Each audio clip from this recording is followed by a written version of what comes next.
El Salmo 32 dice lo siguiente: Bienaventurado aquel cuya transgresión ha sido perdonada y cubierto su pecado. Bienaventurado el hombre a quien Jehová no culpa de iniquidad y en cuyo espíritu no hay engaño. Mientras callé, se envejecieron mis huesos, en mi gemir todo el día. Porque de día y de noche se agravó sobre mí tu mano, se volvió mi verdor en sequedades de verano. Mi pecado te declaré y no encubrí mi iniquidad.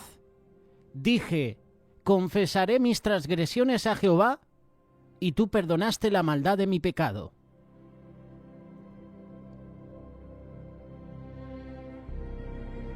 Un pastor había estado aconsejando a una persona por varios meses.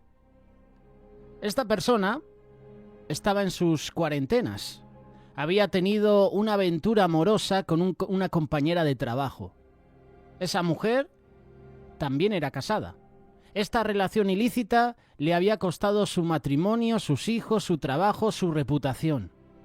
Una noche, esta persona se lamentaba con el pastor. Daría cualquier cosa por retroceder en el tiempo, por retroceder los últimos 6 meses de mi vida. Retrocedería en el tiempo para comenzar de nuevo. Pero sé que es imposible. ¿Te has sentido así alguna vez? Si solo pudieras desdecir esas palabras dichas en rabia, si solo pudieras decir no a esa sugerencia indiscreta, si solo pudieras decir sí a esa oportunidad perdida, si solo pudieras recuperar una relación rota, no hay un botón que nos permita retroceder en el tiempo. Sin embargo, Dios nos ofrece un antídoto poderoso para curar el remordimiento de nuestros pecados. Esto se llama perdón. La sensación de culpa es una de las experiencias humanas más debilitantes que hay. Destruye nuestras relaciones con otros, nuestra relación con Dios. La culpa que no se resuelve nos afecta emocional y, lo creas o no, espiritualmente también. ¿Alguna vez te has sentido incómodo porque estabas chismeando acerca de un amigo con otras personas y de repente aparece esta y se une al grupo? ¿O qué ansioso o ansiosa estás de ir a una reunión familiar que incluya a un pariente a quien le debes a lo mejor dinero?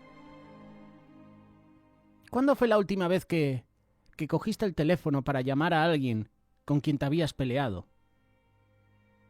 La culpabilidad nos separa de otros. El mismo fenómeno ocurre en nuestra relación con Dios. Isaías capítulo 59, verso 2 dice: son las iniquidades de ustedes las que los separan de su Dios. Son estos pecados los que lo llevan a ocultar su rostro para no escuchar. Cuando nosotros sabemos que nos hemos desviado del estándar que Dios quiere para nuestras vidas, instintivamente nos alejamos de Él. ¿Estás ahora con la conciencia sucia? ¿Hay escenas de tu pasado que quisieras borrar? ¿Te culpa alguna persona de tus errores? ¿Sientes culpa tú porque te has alejado de Dios? Si tu respuesta es sí a estas preguntas, hay buenas noticias. El perdón del pasado es posible.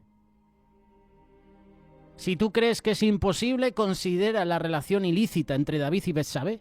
Aunque David era culpable de adulterio, de asesinato, Dios lo perdonó.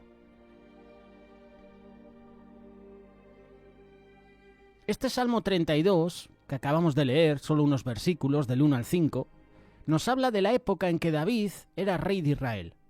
Él mandó a sus tropas a luchar contra los amonitas mientras él se quedaba en Jerusalén.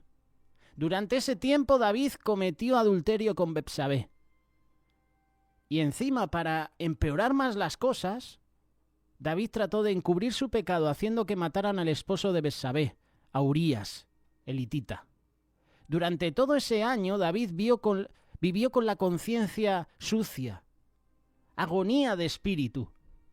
Estaba emocionalmente desesperado, físicamente estaba enfermo, mentalmente perturbado. Entonces el profeta Natán visitó al rey David y le contó una historia de dos hombres, uno rico y otro pobre. El rico tenía muchos rebaños, en cambio el pobre solo tenía una oveja. Sin embargo, el hombre rico con todos sus rebaños le robó la oveja del hombre pobre. Cuando David escuchó esto, como estaba su conciencia sucia, se puso furioso y dijo: «Tan cierto como el Señor vive que quien hizo esto merece la muerte». ¿No es así como actúa el pecado? Cuando estás en pecado siempre reaccionas violentamente a los pecados de otros, que por cierto son aquellos contra los cuales nosotros mismos estamos luchando. Después de esta escena de rabia de David, Natán le dice: «Tú eres ese hombre». Y en un instante lo que se había hecho en secreto, ahora lo sabía todo el mundo. Ahora David tenía que tomar una decisión. ¿Podía seguir negando su pasado? ¿Podía seguir negando lo que había hecho hace un tiempo atrás? ¿Podía seguir negando su pecado? ¿O podía confesarlo? Cuando David fue desenmascarado por Natán, éste confesó: «He pecado contra el Señor». Y cuando Natán escuchó eso le dijo: «David, el Señor ha perdonado ya tu pecado». Así de bueno es Dios. Apenas confesamos y Él nos perdona inmediatamente. Este salmo, lo creas o no, Salmo 32, nos habla de la alegría, el alivio que David sintió al confesarle su pecado a Dios.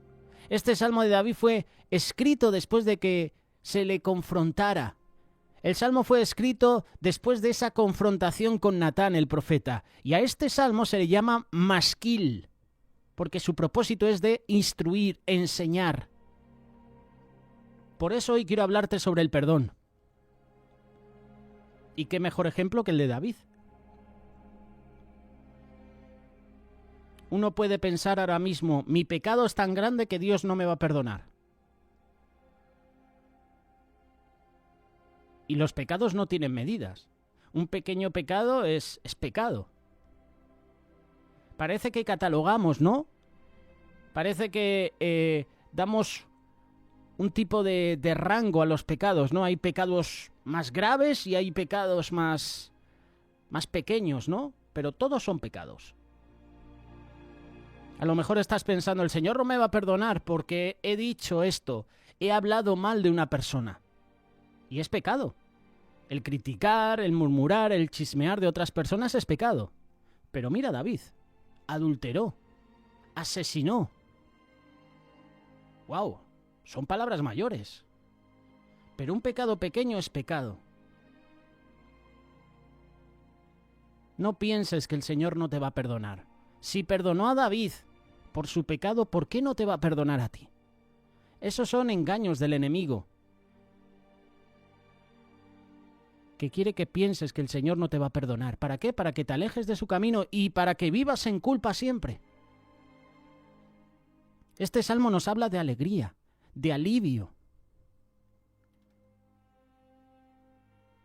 Bienaventurado o dichoso aquel cuya transgresión ha sido perdonada y cubierto sus pecados. Bienaventurado el hombre a quien el Señor no culpa de iniquidad y en cuyo espíritu no hay engaño. El ser perdonado es una emoción indescriptible. Es el alivio de un gran peso que ha sido levantado, de una deuda que ha sido cancelada, de una conciencia que está tranquila. La culpa se ha ido, la lucha ha terminado, ya se puede tener en paz. Para David esto significaba el perdón de su transgresión. Su pecado había sido cubierto, su iniquidad ya no era tomada en cuenta, su espíritu engañoso había sido limpiado. Para ti y para mí hoy, esto significa mucho más que la simple cobertura del pecado. Que en el Antiguo Testamento esto era el contexto, o el concepto, mejor dicho, de expiación. Hoy en día, en nuestra época, el creyente sabe que sus pecados han sido borrados completamente, enterrados para siempre en el mar del olvido de Dios. Y Dios decide no acordarse más de ellos. Claro está, una vez que nos arrepentimos y los confesamos. En la carta de Romanos capítulo 4, versos 7 y 8, Pablo cita este salmo 32. para demostrar que justificación es por fe solamente, no por buenas obras, aún en los tiempos del Antiguo Testamento. ¿Pero qué es la justificación? Tú, si buscas en Internet el significado de justificación, vas a encontrar este significado. Justificación es un acto divino de Dios, quien declara judicialmente que el creyente que ha pecado y lo ha confesado es ahora considerado justo y aceptable ante Dios porque Cristo cargó su pecado en la cruz. En pocas palabras, la justificación solo ocurre por la gracia de Dios, no la merecemos. Nuestros pecados nos condenan, pero la gracia de Dios nos hace libre. Por la muerte de Jesús recibimos perdón. Él pagó nuestra culpa, Él pagó el precio. Aquí vemos que la prueba no es tanto en lo que David dice, sino en lo que no dice. Él no estaba hablando acerca de un hombre justo que se merecía salvación, él estaba hablando de un hombre pecador que había sido perdonado. No menciona para nada sus buenas obras cuando describe el gozo de ser perdonado. El pecado es una ofensa tan horrible contra Dios que el Espíritu Santo usa palabras diferentes para describirlo. Solamente en los 2 primeros versículos de este salmo, como acabamos de leer, David usa 4 de ellos. Los llama transgresión, pecado, iniquidad y engaño. El pecado es un desafío. Y eso es lo que la palabra transgresión significa. El pecado es una rebelión contra la autoridad legal. Es lo que un niño demuestra cuando dice no a lo que le dicen sus padres. Es lo que hace que una criatura se rebele contra toda regla, toda restricción que le pongan. El pecado es un defecto, y la palabra que David usa para el pecado viene de la raíz hebrea que significa estar destituido de algo. Indica que algo falta en nuestras vidas, que hay un defecto, que estamos destituidos, destituidas de la gloria de Dios. El pecado es una distorsión. Y la palabra iniquidad denota perversidad y viene de la raíz hebrea que significa torcido, deshonesto. Nuestra naturaleza humana es torcida, es perversa, en vez de ser derecha, perfecta, verdadera. El pecado es una decepción. Y la palabra engaño no necesita explicación, ya lo sabemos qué es. Habla de insinceridad. David, por su adulterio con Betsabé y el asesinato de su esposo Urías, se había rebelado contra la autoridad de Dios, había quedado destituido de la gloria de Dios, había demostrado la perversidad de su corazón. Había tratado astutamente de encubrir su pecado y cuando eso le falló, se hizo como si nada pasara. Sin embargo, esto lo confiesa en estos primeros versículos de este salmo. Con razón empieza el salmo diciendo: bienaventurado aquel cuya transgresión ha sido perdonada y cubierto su pecado. Bienaventurado el hombre a quien el Señor no culpa de iniquidad y en cuyo espíritu no hay engaño. Ser perdonado significa literalmente ser absuelto. El peso de la culpa ha sido levantado. Y antes de confesar nuestro pecado lo cargamos como un gran peso, pero cuando se lo confesamos a Dios, Él nos los quita de los hombros. El Salmo 103, verso 12 dice que cuando confesamos nuestros pecados, Dios los tira lejos de nosotros, tan lejos como el oriente está del occidente. Y en Isaías capítulo 43, verso 25 dice que Dios ya ni se acuerda de nuestros pecados. No es que no se acuerde, Él decide no acordarse. Dios es el único que puede tratar con el pecado, nosotros no. ¿Cuántas veces nosotros hemos pedido perdón a una persona y esa persona nos ha perdonado? Pero a los meses o al tiempo nos ha echado en cara otra vez ese pecado. ¿Pero no me habías perdonado? Perdonar es olvidar. Y muchas veces nosotros hacemos así. Pedimos perdón, recibimos perdón, decimos sí, te perdono, pero luego, cuando hay otro momento de roce con esa misma persona, le recuerdas el pecado. Se lo echas en cara de nuevo. No has perdonado. Dios es el único que puede tratar con el pecado. Solo Dios, el eterno, el omnipotente, quien controla todos los factores del tiempo. materia, espacio. Él puede borrar el pecado y aún Él, solo Él puede hacerlo por medio de la cruz del Calvario. No hay mayor bendición que saber que nuestro pecado ha sido perdonado y ha sido cubierto por la sangre de Cristo. ¿Has tenido tú esa bendición? ¿Has recibido perdón de parte de Dios? Si es así, testifica a otros de ellas. Hay muchas personas que viven condenadas por los pecados que han cometido y viven engañados por el enemigo, pensando que Dios no les va a perdonar. He fallado. No merezco el perdón de Dios. He fallado. El Señor no me va a perdonar. Siempre caigo en el mismo pecado. En Jesús vas a encontrar perdón. No importa lo que hayas hecho. David había matado a un hombre para cubrir su adulterio. A lo mejor tú has robado. A lo mejor tú has engañado a tus amigos, a tus socios. A lo mejor estás engañando a tu esposa, a tu esposo, a tus hijos. A lo mejor estás mintiendo. A lo mejor has maldecido a Dios. Dios te perdona, Dios te restaura. El perdón de Dios es para todos y para todos nuestros pecados. Y la bendición que sigue al perdón es la mayor de las alegrías. Saber que somos perdonados es una alegría inmensa.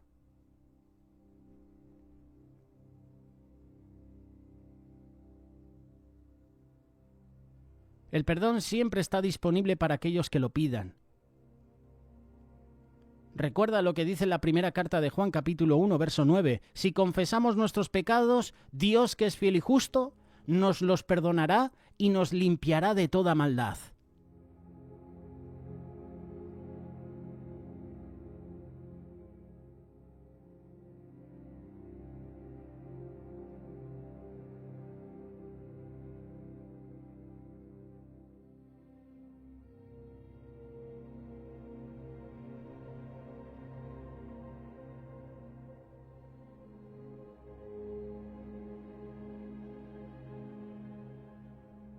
Ahora bien, hablando del perdón, continuando con este tema,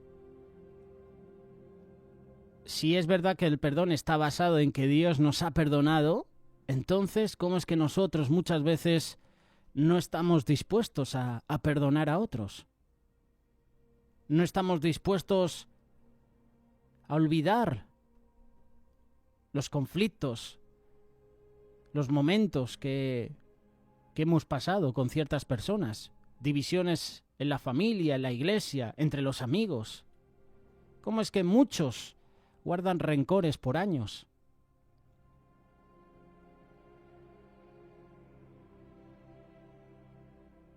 Dios declara en Hebreos capítulo 10, verso 30, «Mía es la venganza, yo pagaré». El derecho de juzgar es de Dios, no es nuestro. Asumir lo contrario es asumir que Dios no lo puede hacer. No perdonar es irreverente.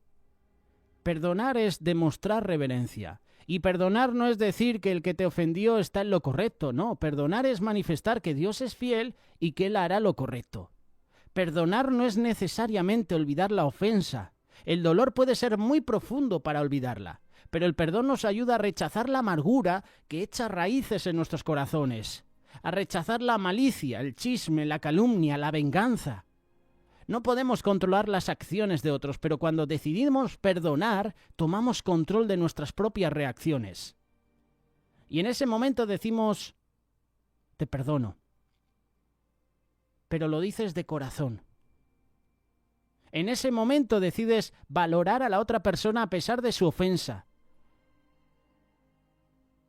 Le deseas lo mejor. El perdón restaura nuestras relaciones, o por lo menos prepara los cimientos para poder restaurarlas.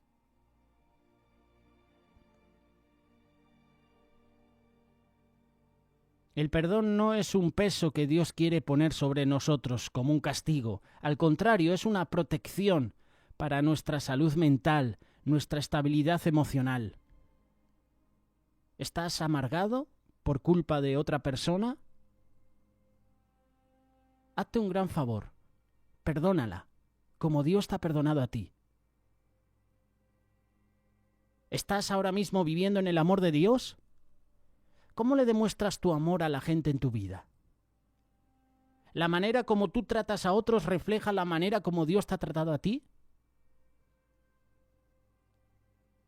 Hay personas que dicen que el tiempo cura todas las heridas.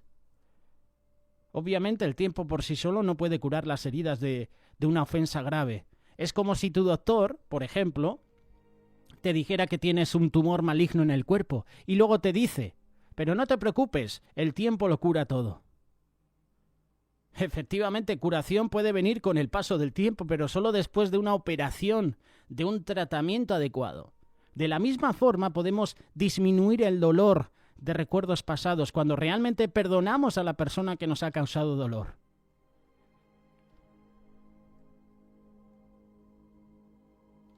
¿Tú qué harás?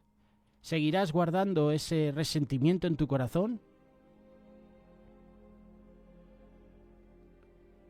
El salmista David continúa el Salmo, versículo 3 y 4. El dolor del pecado, mientras callé se envejecieron mis huesos.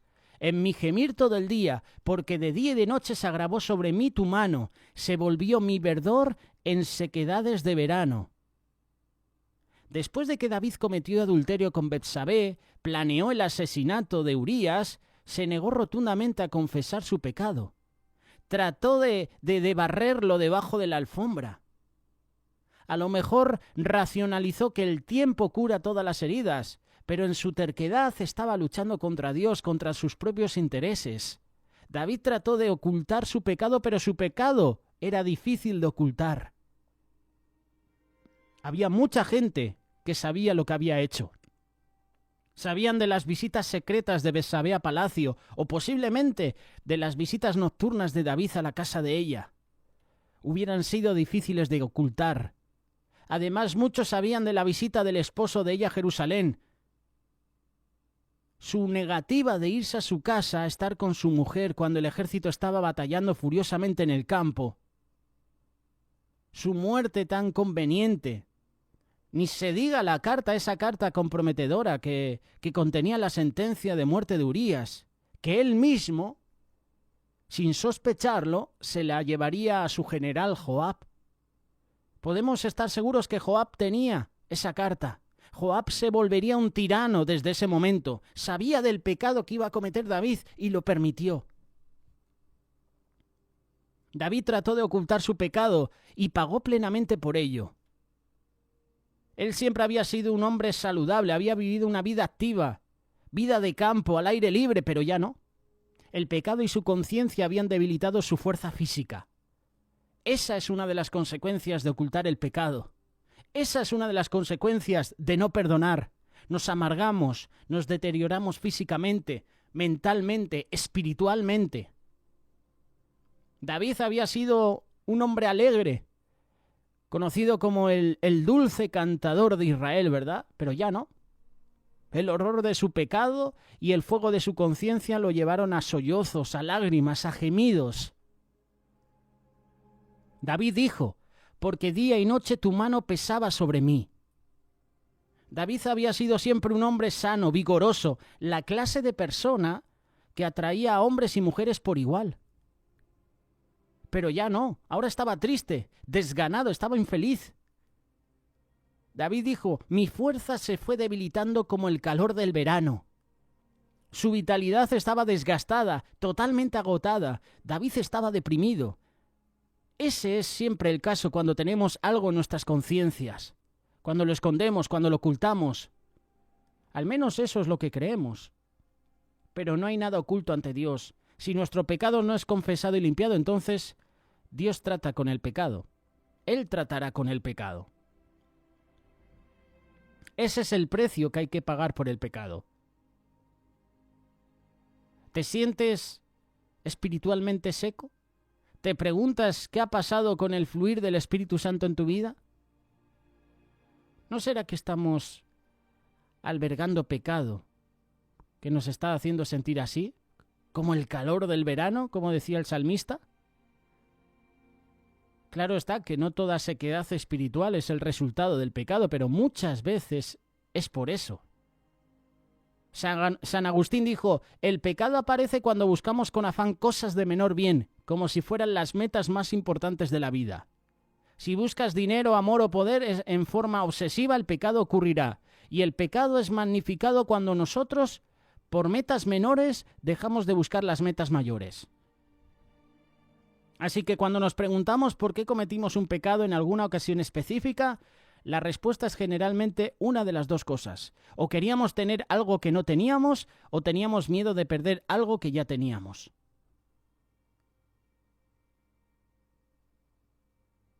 Ahora llega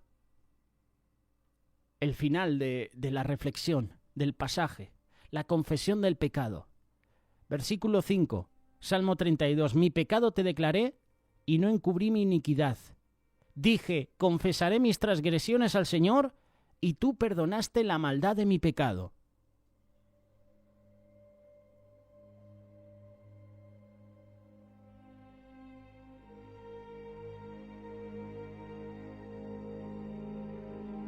Después de todo un año de impenitencia, David llegó finalmente al lugar donde estaba dispuesto a decir las dos palabras que Dios había estado esperando. He pecado. Entonces toda la historia salió. Ya no trató de usar un pretexto engañoso o de mitigar o de excusar su comportamiento. David finalmente llamó al pecado por su nombre propio. Mi pecado, mi iniquidad, mis transgresiones. Apenas los confesó y recibió la seguridad instantánea de que el Señor lo había perdonado. En su momento de quebranto, David dijo en el Salmo 51, verso 17, el sacrificio que te agrada es un espíritu quebrantado. Tú, oh Dios, no desprecias al corazón quebrantado y arrepentido.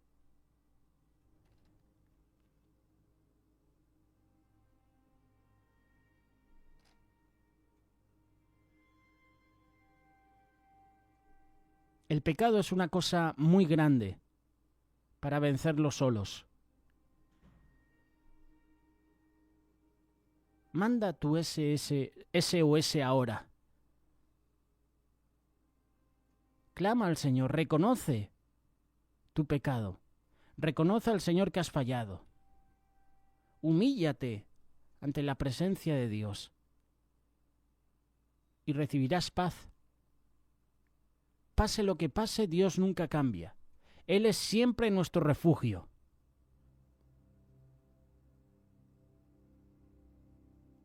David estaba rodeado de música.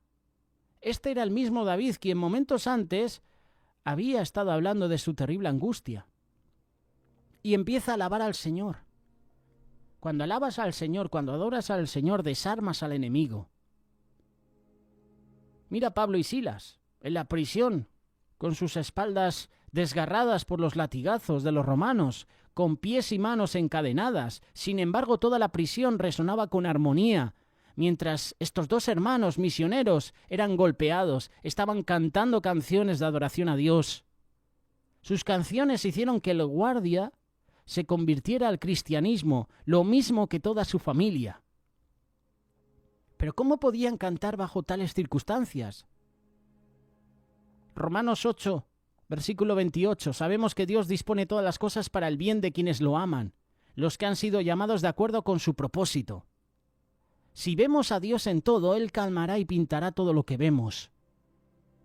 Capaz el dolor que estás sintiendo ahora no sea eliminado y tu situación sigue igual, pero si traes a Cristo a tu pena y dolor como tu Señor, Él te rodeará con cantos de liberación.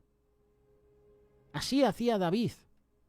Hasta que no confesó su pecado, no pudo alabar, no pudo adorar al Señor con libertad. Porque cuando andamos en pecado, no tenemos esa libertad de adorar, porque sabemos que hay algo en nosotros que no funciona. Cuando no perdonas a alguien, cuando sigues guardando rencor en tu vida, odio, ánimo de venganza por algo que te ha hecho una persona y no perdonas, tú no puedes alabar, adorar y orar al Señor con libertad. De hecho, muchas veces no lo hacemos.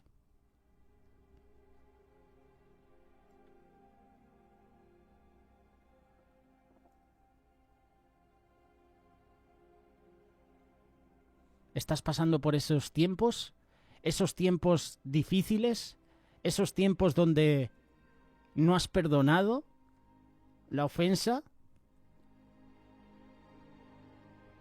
Ser perdonado significa ser absuelto. El peso de la culpa ha sido levantado. Y antes de confesar nuestro pecado lo cargamos como gran peso. Pero cuando se lo confiesas a Dios, Él te lo quita de encima. Dios es el único que puede hacer eso. El perdón siempre está disponible para aquellos que lo pidan. Si confesamos nuestros pecados, Dios es fiel y justo para perdonar nuestros pecados y limpiarlos de toda maldad. Eso es lo que dice la primera carta de Juan, capítulo 1, verso 9. El perdón está basado en que Dios nos ha perdonado en Cristo. Y si Dios nos ha perdonado, tenemos que perdonar también a las personas a las que hemos ofendido.